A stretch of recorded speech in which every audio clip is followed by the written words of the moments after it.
Today is Friday, 2nd of August.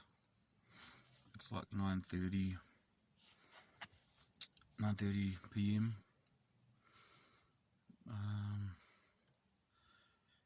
It's not a cold night. It's quite mild actually. Probably like 17 degrees outside or 15 degrees outside. Celsius, New Zealand measurements. So this is my first night sleeping in my car. It's a Kia Magentis 2007. I had about a week to set myself up. So I'll get into a bit of detail on how I got into this situation. So I am employed. I'm a youth support worker. I actually make pretty decent money.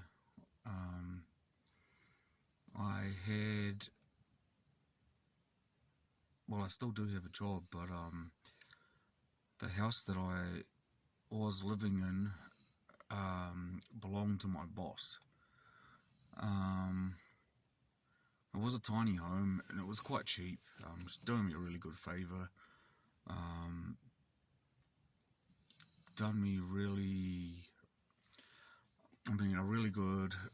A good favour and done me a really good price. So I lived there for about a year. But halfway through the year, I just started to get a bit uncomfortable living there and having her as a boss and as a landlord. I just wasn't comfortable with it. I'm not saying she did anything wrong. There was a few times that she showed up unannounced, I'm not saying that she did anything wrong. I'm just saying that was the situation. At first it was okay, and towards the end there I just wasn't very comfortable with the arrangement, and a few other bits and pieces happened as well, but not very important either way. I ended up with about a week to get out of the house, which isn't very long, but that's what she said. So I got my shit together. I do have heaps of family here, and I do have places I could go, but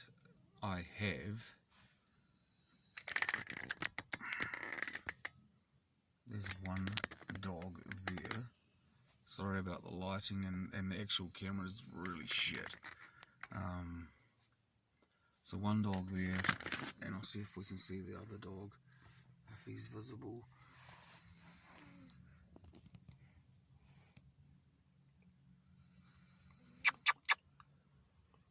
I don't even know if is that a dog or Bucky. Well, I don't know if you can see him, but yeah, the camera's shit. The camera's shocking, and so yeah, I have 2 dogs. So in New Zealand, it's pretty hard to find housing at this point.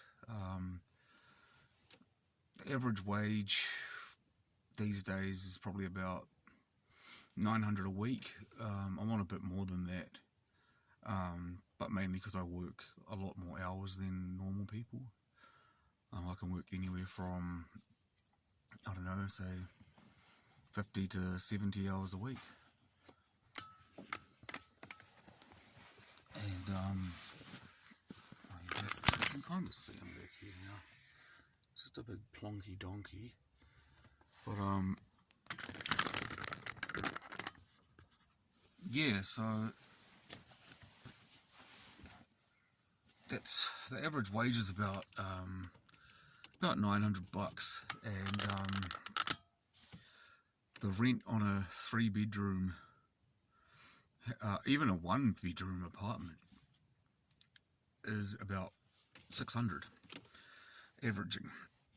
So you work your ass all week, and you get about $300 left over after you paid your rent. That's not even including power, internet, things like that. That's just straight rent. So you're probably more or less left with $200. That's the average person. Um, anyhow, I am, yeah, and that's not with pets. So essentially, it's quite hard to find a house without pets. With pets, impossible, man. Not gonna happen. So I've chosen to live in my car.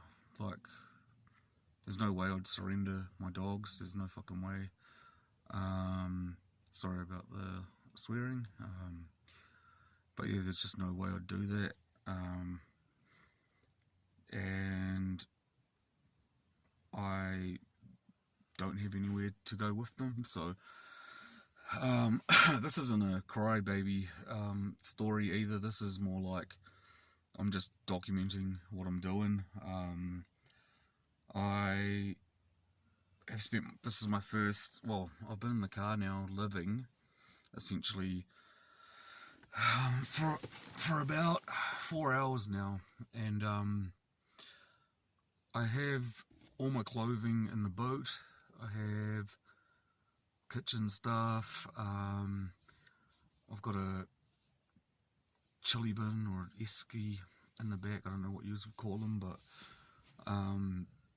to put food in. I know a couple of good joints that do cheap, pretty decent burgers, like quite decent, like not rubbish, like good steak, vegetables in it and stuff. So I had that tonight for tea. Just couldn't be bothered. I just cleaned the whole entire house at the other place, and took me a long time to get shit together. So I just had a quick dinner.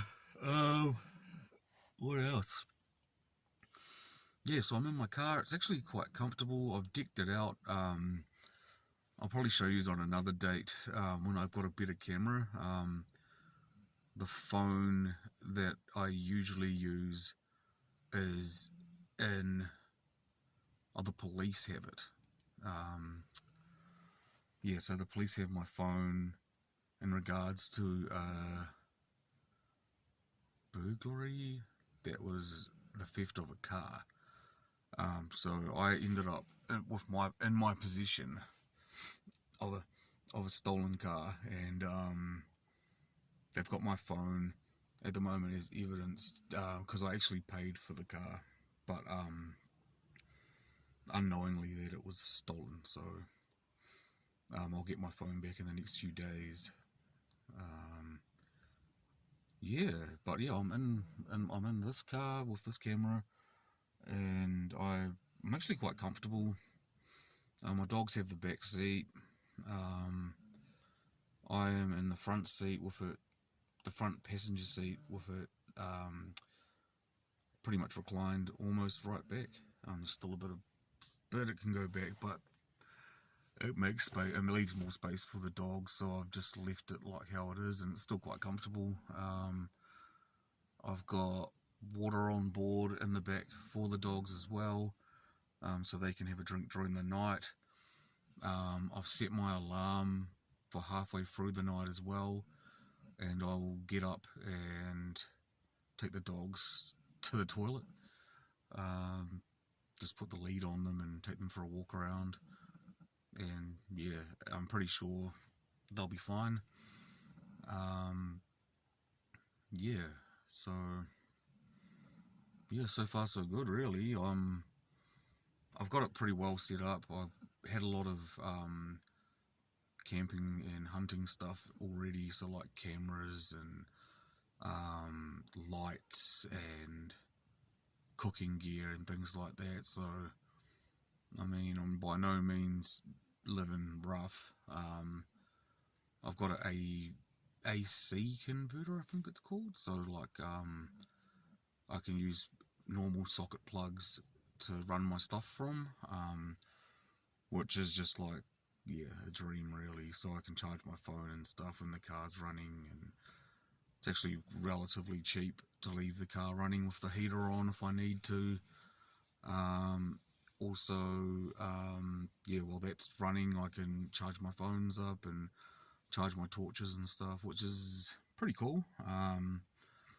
Yeah, I mean, what else can I say? This is just, I'm just blogging this. Like, I'm vlogging this. Like, I'm really not expecting too much viewers or anything like that. So, this is more just vlogging. Yeah, and luckily I've got a friend that has been in this situation before and has given me a lot of tips on what to have and what to do, and where are safe places to park and things like that. Yeah, so I don't know, I'm feeling quite good. And my car has a sunroof, so behind the phone here, I would show you, but you wouldn't even be able to see it. But I can lift the sunroof right back and see all the stars and everything, so, which is pretty cool. I don't know if someone is literally like scoping out my car right now. That was really weird.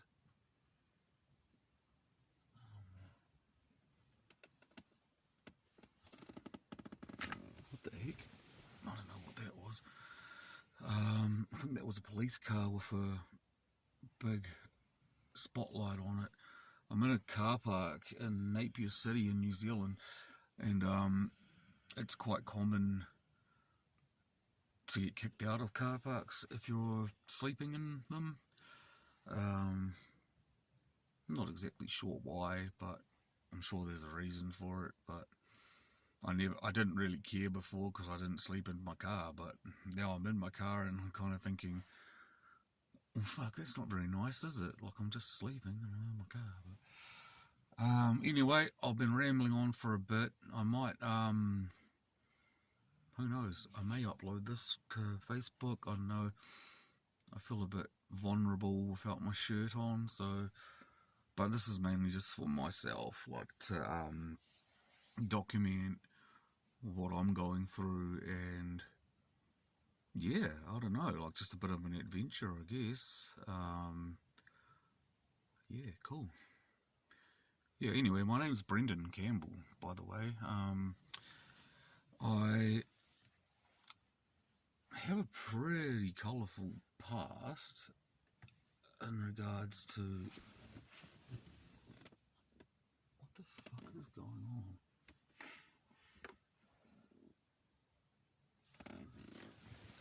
I have a pretty colourful past in regards to like the way I've lived my life.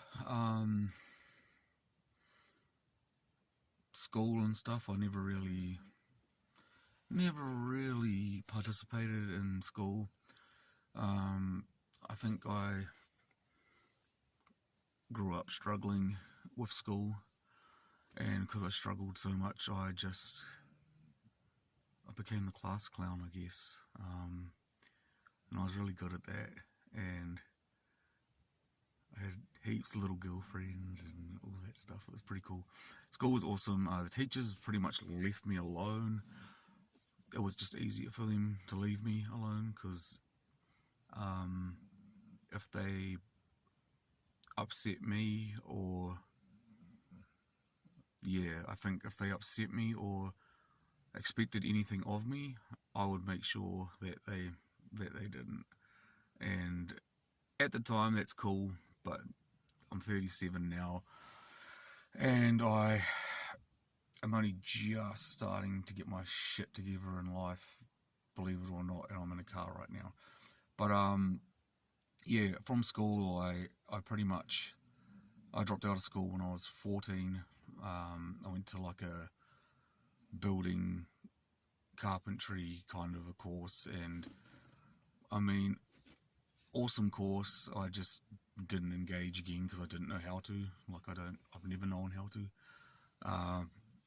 I'm definitely not dumb either. Like I'm smart enough. I can read and write and do my 12 times tables and stuff. And but yeah, anyhow, I got out of school. I did that, and my dad was a carpenter, so he gave me a job. I worked with him for a long time, which was pretty much the only way I would have had a job because my attendance was pretty much a non-existent after payday.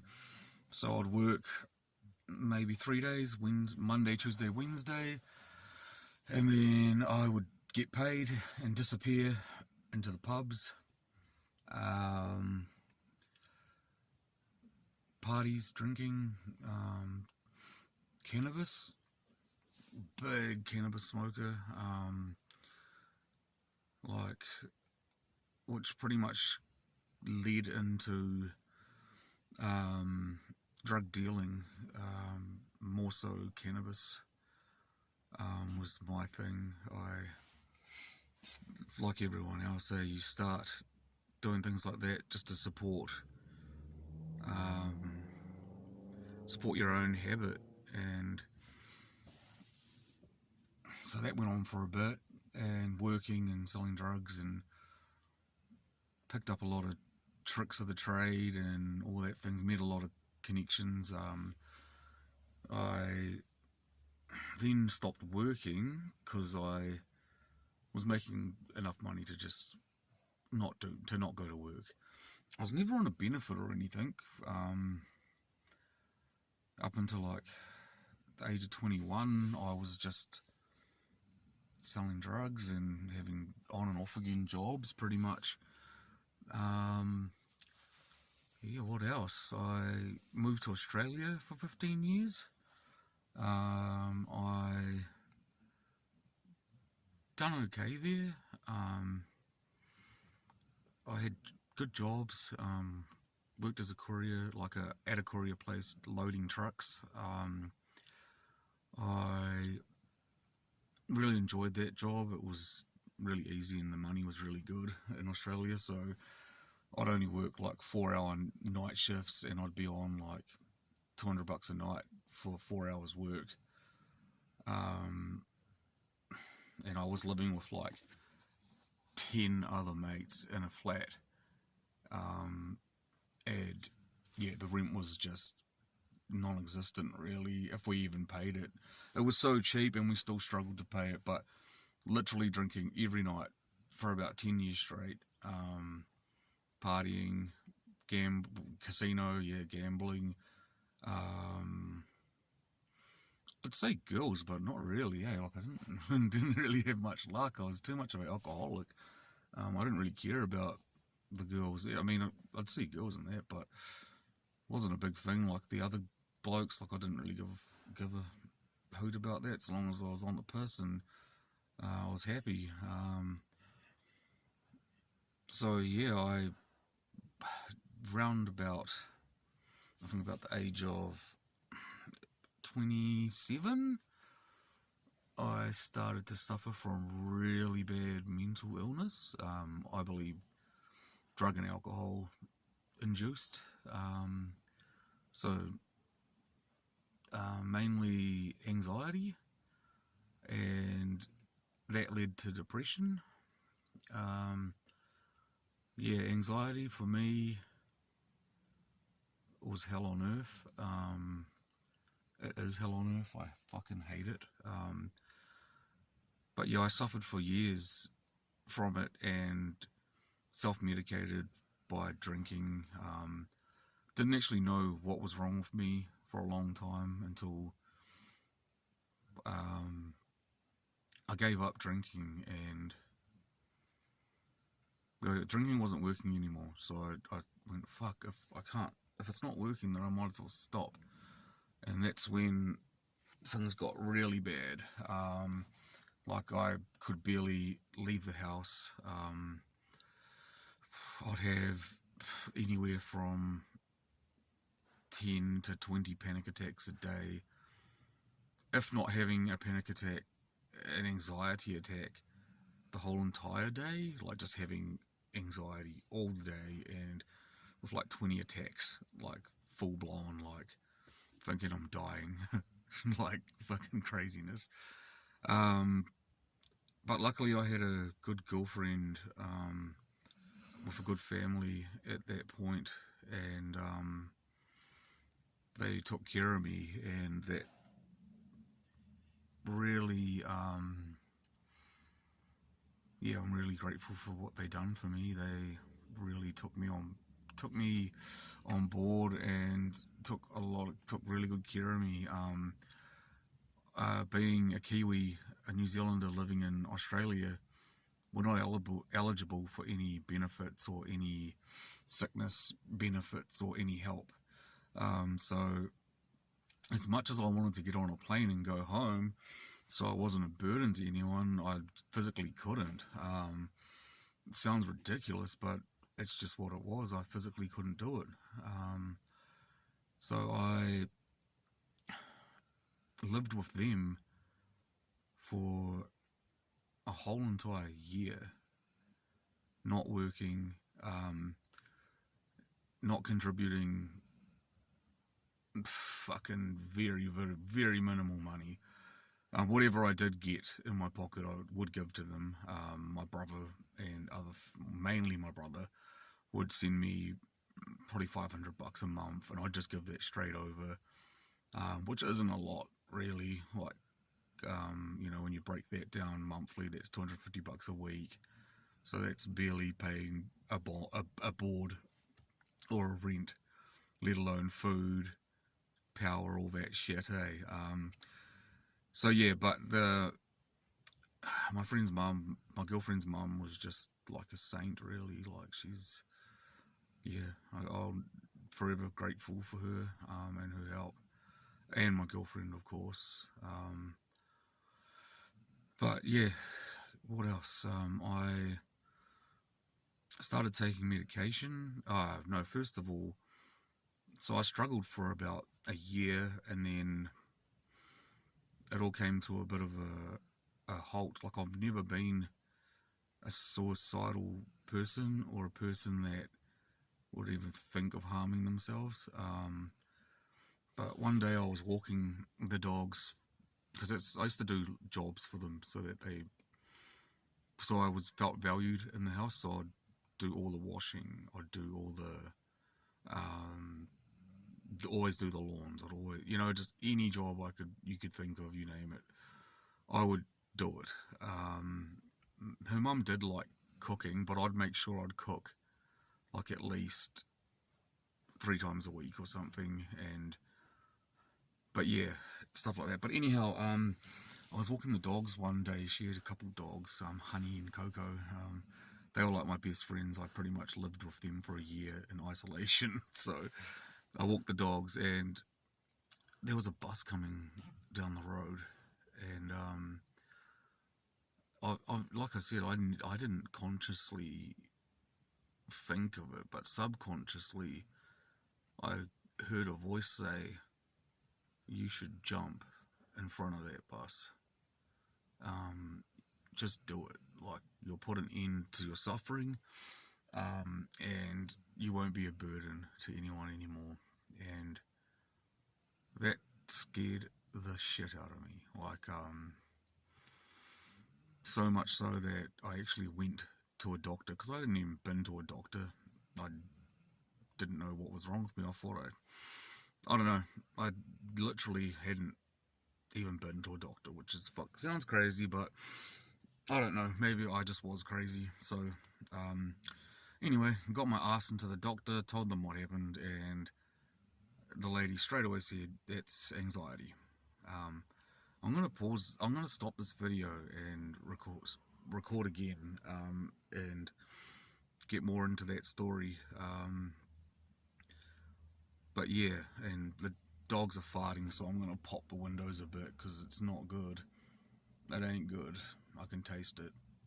It's not good. Um, yeah, so I'll get back onto that, and I can't believe I've been rambling on for like half an hour, which is just crazy. But anyhow, I will get back to you with what happened with the doctor and things like that. And yeah, I hope you enjoyed.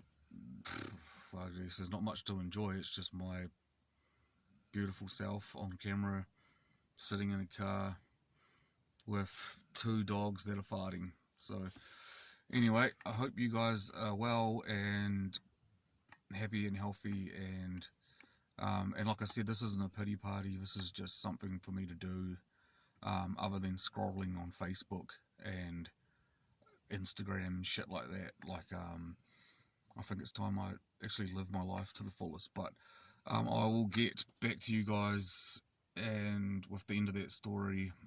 And yeah, thanks very much for watching. And if you can, like and subscribe and share. I don't expect anyone ever will, but I guess it's just the way things go. And yeah, I'll catch you around, I guess. Take it easy.